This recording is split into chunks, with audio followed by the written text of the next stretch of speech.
You're not going to believe your ears. Cenk Uygur apparently has another line of attack against Donald Trump, and it's one that not even his leftist friends would agree with. I think the clip you're about to watch is the most satisfying pushback from Patrick Bet-David that we've seen, especially after Cenk insisted that Trump was a natural-born loser. Subscribe to the channel, take a look at this before I tell you more about it. The point is, he's had the girls, he's had the fame, he's had the properties, he's been to the parties, he's had the money. How the hell are you going to, like, does he want to be, if he's worth $2.5 billion right now? He's not. Let's just say he's worth, well. He's not. He's a total loser. He's almost bankrupt. Well, okay. So you can say that, and that's fine.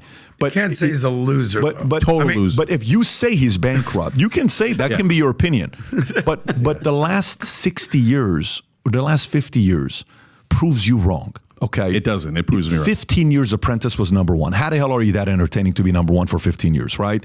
You know, financially, real estate properties, when you think about a real estate name brand, you think about one name. You don't think about 50 different names. You think about a guy that's been able to brand himself, you think about Trump. Now, are you going to buy Trump steak? Probably not. But you're going to buy... Neither did anybody else. Neither did... Look, the guy's got insatiable greed. So I don't buy that, he's had enough. He's never had enough, okay? Number two, he's a natural-born loser. He's lost at everything except two things. Obviously, he won the presidency in 2016. Yeah, he lost the popular vote, but then Democrats cry about that. And they should. The Electoral College is terrible. It's a disaster. But he won the Electoral College. He won it, right? So you give him that for sure.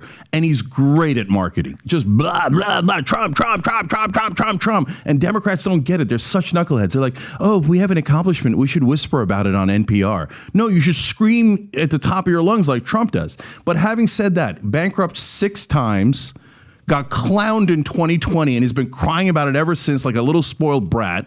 And had to have his dad get him into the schools that he got into. He hides his grades from high school and college because he's a loser. I don't get it. Why is he getting so worked up about it? Perhaps here's why. Cenk's entire charge sheet against Donald Trump for being a loser looks like a pitfall along his way of an actual failure. And you don't even need to like Trump to be able to recognize it. Take, for example, one of those things in isolation, which is Donald Trump's bankruptcy filings over the last 3 decades. Anybody that has been part of a large-scale business can point out exactly what's wrong with that idea. It's that more often than not, rich corporations and businessmen use bankruptcies kind of like a tool in their arsenal, despite the temporary negative press it may bring from people like Cenk Uygur, who clearly don't understand that nuance. I actually talk about it on my channel Money Mastery quite a lot. All 6 of Donald Trump's bankruptcy filings have been what's called a Chapter 11 bankruptcy. This is a type of filing that announces a business's decision to renegotiate terms of debt with creditors and financially restructure itself in case of business difficulties that are bound to arrive. In no way is it a bankruptcy like you'd normally understand it, because there's no such thing as a company going out of business or liquidating to pay off debt. Instead, the brand keeps functioning and growing, which is exactly what has led to Donald Trump's real estate portfolio and hotel chains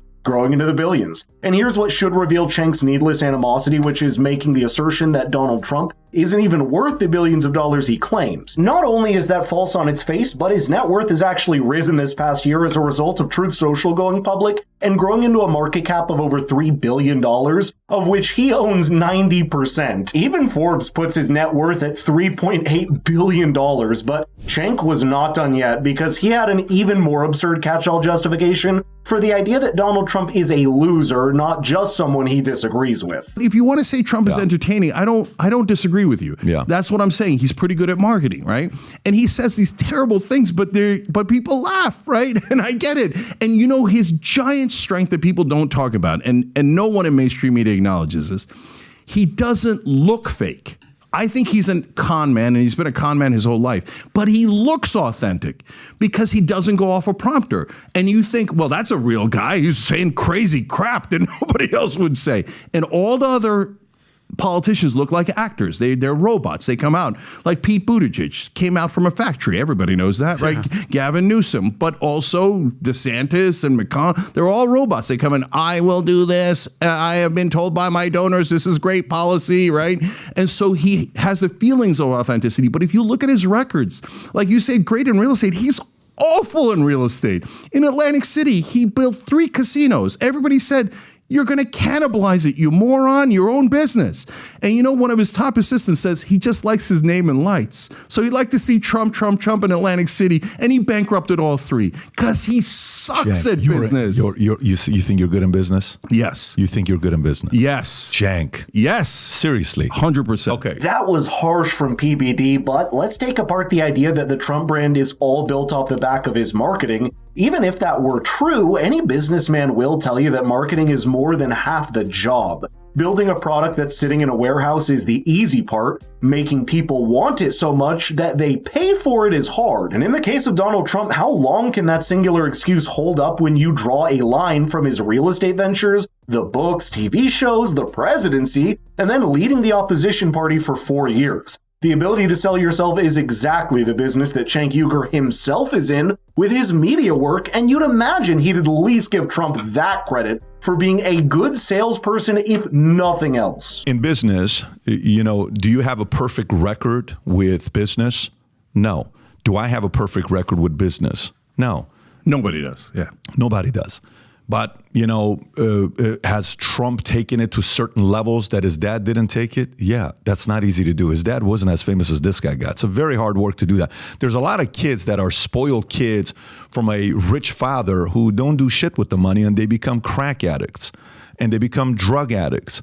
And they hire prostitutes all the time, and they go try to sell their laptops at different places. And they, you know, I'm not saying about anybody specific, but this happens every like you're saying it about somebody specific. I mean, this kind of stuff does happen every once in a while, right? There's stories like that you hear about. It's like, oh, okay, this guy's going to make it. This guy's not going to make it. So there is something about him. One can say John F. Kennedy became a president because of his father, Joseph Kennedy, because okay, fine. And Joseph Kennedy became successful because his dad had all this money from, okay, fine, okay? There's some of it that's got to go to the credit of the individual. Perfect. So if I listened to you and I didn't know who you were, okay, and I just came to America and I've heard about this Trump guy and I've heard about the Biden guy, and I'm listening to you, I would say that guy is angry at Trump for what reason? He's either envious of Trump, he's angry with him because he sounds personal. He doesn't sound like he's being reasonable. He sounds he's being personal when he's attacking Trump.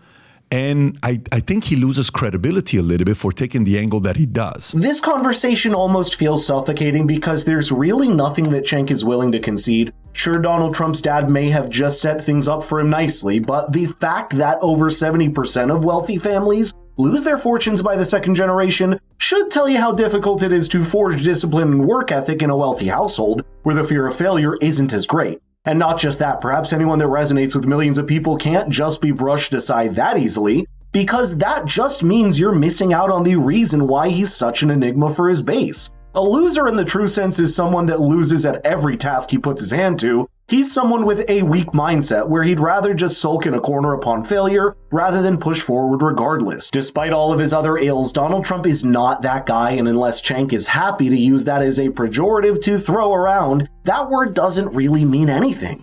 But it does seem like he's only just saying it out of spite. Unfortunately, that also means closing the door to understanding the Donald Trump phenomenon, because simply calling him names isn't going to move the needle with his base anyway. About the Republican voter base, Cenk also had a similar condescending idea. And this is what establishment media does not understand about Donald Trump. Yes, I think Hillary Clinton said two correct things in her life. One of them was the deplorable line that everybody hates. No, that's totally true. In my opinion, half the Republican base is deplorable.